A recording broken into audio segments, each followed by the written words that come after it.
Aí galera, então aqui agora eu vim apresentar o meu TCC, finalmente está pronto, né? E é um orgulho imenso poder olhar para ele e ver o fruto do meu trabalho, né? Durante o semestre. Então o assunto dele são os fatores psicossociais como agentes causadores de acidentes de trânsito na categoria dos motoboys em Porto Alegre. É o trabalho de conclusão do curso técnico em segurança do trabalho do Instituto Federal do Rio Grande do Sul, campus Porto Alegre, né? E a data de entrega é hoje, dia 4 de janeiro de 2013, sexta-feira. Né? Essa é a capa. Aí vem a folha de rosto, né? Especificando que é o trabalho de conclusão ali, como parte requisito parcial para obtenção do certificado de técnico de segurança do trabalho. Aqui o professor orientador, que no caso foi Adriano Oliveira de Pinho. A dedicatória, né, onde eu dediquei esse trabalho para minha família, minha noiva, os meus avós e aos amigos de coração. E os agradecimentos, né, a todo mundo que fez parte da minha trajetória nesse curso e tal, né, desde o início até agora ao fim. Então ali eu agradeço primeiramente a Deus. E aqui vem uma porrada de nomes, né? Praticamente todos os professores que me deram aula aqui. E até gente que não deu aula, mas que trabalhou no curso, né? Durante esses 2 anos. Aqui o nome de alguns amigos em especial.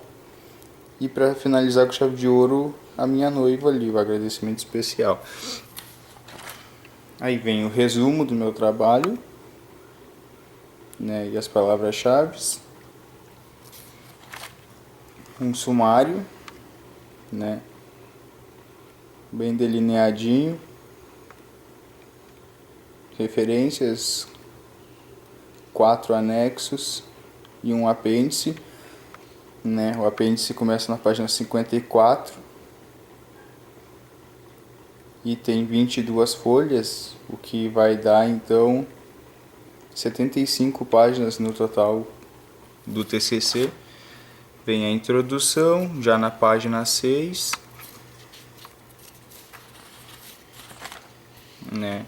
Introdução, aí o tópico 1, acidente de trânsito com motoboys em Porto Alegre, surgimento e regulamentação da profissão.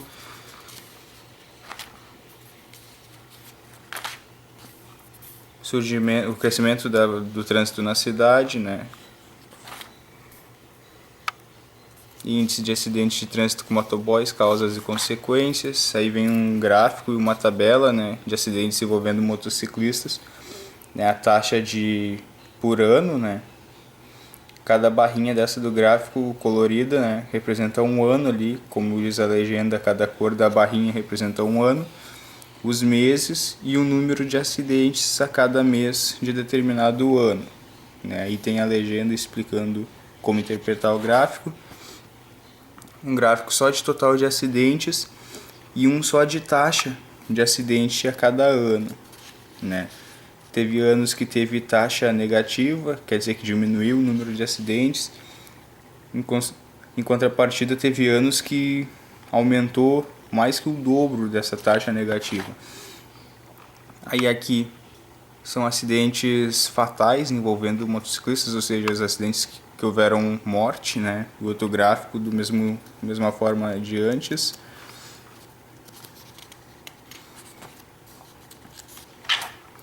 Seguindo a mesma linha, o total de acidentes com morte e aqui a taxa por ano de acidentes com morte. Aí o ponto 2 sim entra já dentro da questão principal do TCC, que são os fatores psicossociais como agentes causadores dos acidentes de trânsito, né? Aí vem uma breve consideração sobre fatores psicossociais, como eles podem causar distúrbios para o motoboy ao longo do trânsito, tem citações ali, ó. As considerações são até bem grandinhas, né? Aí entra o fator 1, ou seja, o fator psicossocial, um dos que mais notou que causam distúrbios, segundo o questionário que foi aplicado e as pesquisas pertinentes. Então, o fator 1 foi o estresse, né? Aí vem citações, né? Vem considerações feitas por pesquisas e questionário. E o fator 2, jornada de trabalho excessiva e tal. Também tem as suas citações específicas, né? Aqui nós já estamos na página 22. Vem uma tabela da CLT que estipula o tempo de descanso por tempo trabalhado ali. Então a gente vê que até 4 horas não precisa ter intervalo nenhum. De 4 a 6, ou seja, se até 4 não precisa, quer dizer que de 5 a 6 tu tem 15 minutos de descanso e por aí vai. Né? A NR17 também estipula que tenha período de descanso. Citação, né, do Drauzio Varela sobre o burnout, né, que é quando há fadiga excessiva. Aí na página 24 termina o fator 2. Aí vem a atuação do técnico em segurança do trabalho na prevenção dos acidentes de trânsito com motoboys, dentro dos fatores psicossociais, é claro. Aí vem uma consideração, aí tem a visão dos motoboys sobre a prevenção, aí entra a parte do questionário aplicado, onde tem a tabela de resposta, né, para cada opção de cada pergunta e um gráfico relativo à taxa de resposta para cada pergunta, né, que no caso o gráfico da pergunta 1 e a sua tabela. Aí vem uma breve consideração, aí aqui começa já referente à pergunta 2, a sua tabela, na legenda qual é a pergunta e aqui o gráfico relativo a isso. Aí vem a consideração sobre esse gráfico, essa tabela, né, o que se pode inferir de acordo com as respostas dadas e as pesquisas realizadas. Aí vem consideração da próxima pergunta, que é uma pergunta aberta. Aí tem a tabela, o gráfico, considerações e por aí vai, né? Tem a pergunta 8, a 9, a 10, a 11 e a pergunta 12 que foi aberta. E aí a possível atuação do técnico de segurança do trabalho nessa área.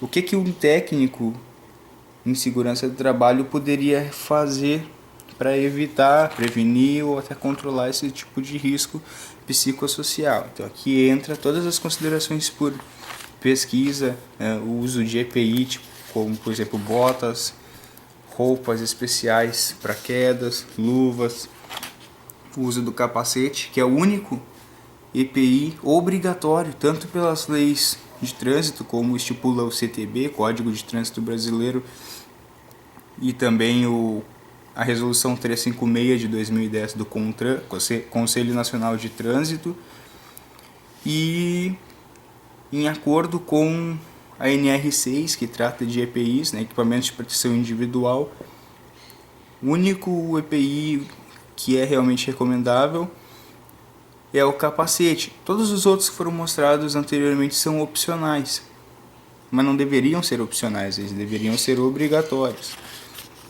Então vem uma série de considerações a respeito disso. Abordo também a questão de treinamento, reorganização do trabalho, né, da organização do trabalho. Aí considerações finais, que seriam, em outras palavras, a conclusão do meu trabalho, já na página 41. Aí vem as referências. Eu tenho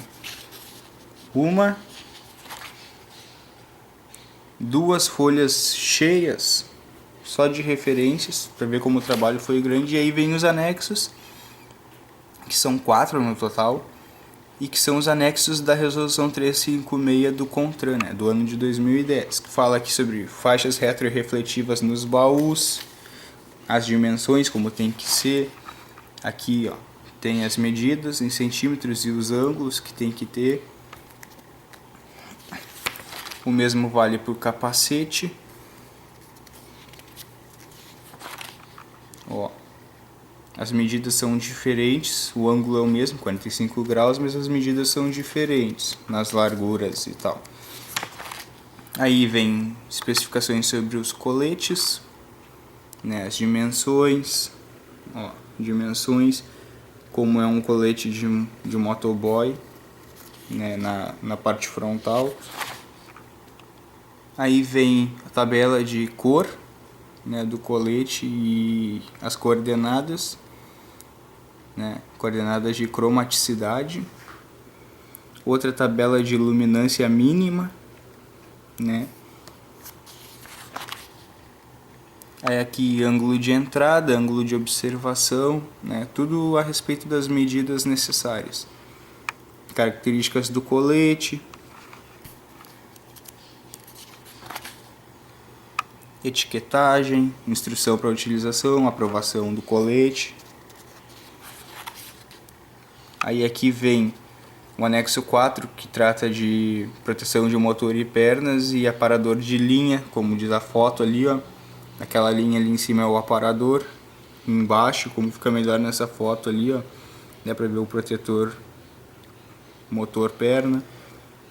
Daí para que serve, as características, a localização, onde tem que estar na moto.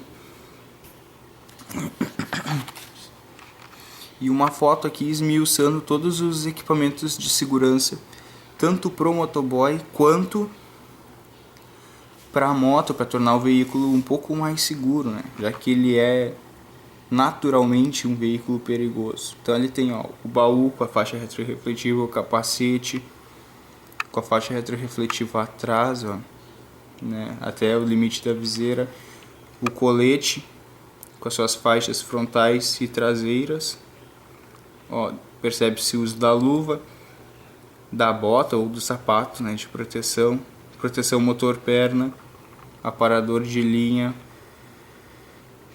tudo direitinho, segundo a resolução CONTRAN 356 e o Código de Trânsito Brasileiro. E tendo o capacete, está englobando a NR6 também, que também fala de luva e botas de proteção. E aqui na página 54 vem o questionário aplicado aos motoboys, né, que foi a base desse trabalho, a alma desse trabalho. Ó, ele se estende até a página 5 com 12 perguntas. E aqui já vem o questionário respondido. Aqui já seria a questão do apêndice, né? Não está numerado, porque como eu disse, foi a alma do trabalho, ou seja, foi a primeira parte impressa, então não tinha como numerar depois de respondido, né? Mas tem 20 páginas aqui, se for somar 55 mais as 20 dá 75 páginas o TCC. Então galera, esse é o fruto do meu esforço, do meu trabalho e pesquisa, né? Apresento ele no dia 9 ou dia 11, né? E depois disso é atuar na profissão. Então essa foi uma breve apresentação do meu filhinho. Abração aí, até a próxima.